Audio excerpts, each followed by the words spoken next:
Bring in a Middle East analyst and senior fellow at the Philip Merrill Center for Strategic Studies at Johns Hopkins, Laura Blumenfeld. And Laura, for most of my, not only adult life, but most of my life, peace in the Middle East seemed on par with unicorns. It's something you dream about, but it's not something that would ever realistically happen. So, Laura, how did a real estate developer from Queens named Donald Trump potentially do what some of the brightest foreign policy minds and some of the so-called greatest leaders in human history do that couldn't be done for years, centuries, even millennia in some instances?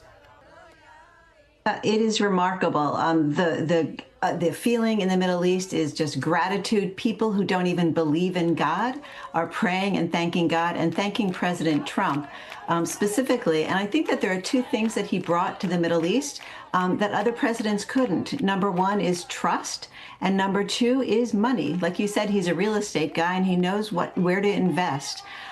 First of all, trust. You know, on the Arab and the Palestinian side, he has buy-in. He has given them confidence that they can trust in him to get the Israelis to follow through on their commitments.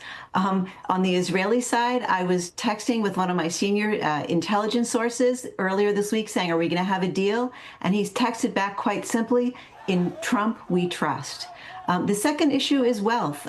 These are guys, you know, he sent to the Middle East Kushner and Steve Witkoff, and these are sort of the bunker buster, heavy weapon diplomacy guys who know how to get a deal done.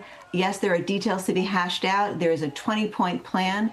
But when I was on the Israeli-Palestinian negotiating team, a failed team under a previous president, the joke was you could never get past the first point.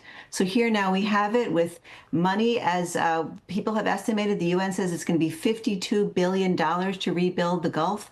And the Gaza Strip, and the Gulf nations are going to contribute. That's only because President Trump was able to get regional buy-in. Under President Obama, under whose the presidency I served, we couldn't get the Gulf countries on board.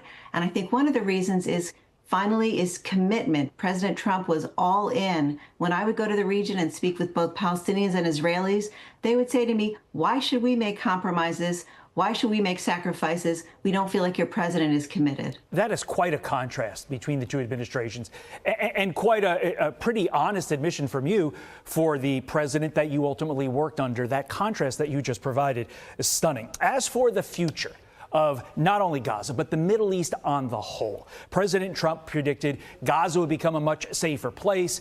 In turn, the Middle East, with the buy-in from basically every country there, would become a much more safe and prosperous place. What does U.S. involvement in the region look like going forward? Well, the thorny issues lie ahead. There's disarming. That's who will rule the future governance of Gaza. But the concept is, in the past, we've talked about shrinking the conflict, embrace the doable. What President Trump did here, really, it's just a marvel, is he grew the conflict. He made it bigger. As he kept saying, this is bigger than Gaza. So everybody has a room under that Abrahamic tent.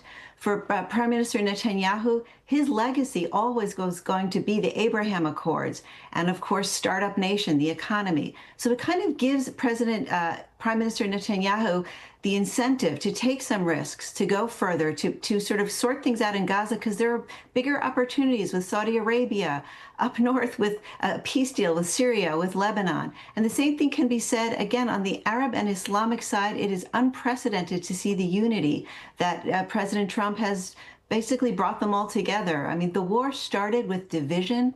Unfortunately, Israel was very divided, but it's coming to an end, fingers crossed, inshallah, whatever God you pray to, through this great sign of unity. And there's an irony here, because President Trump has been attacked for being a unilateralist, but as he said, the whole world came together today. And it is fascinating to watch. Laura Blumenfeld, thank you for your insight this morning. We appreciate it.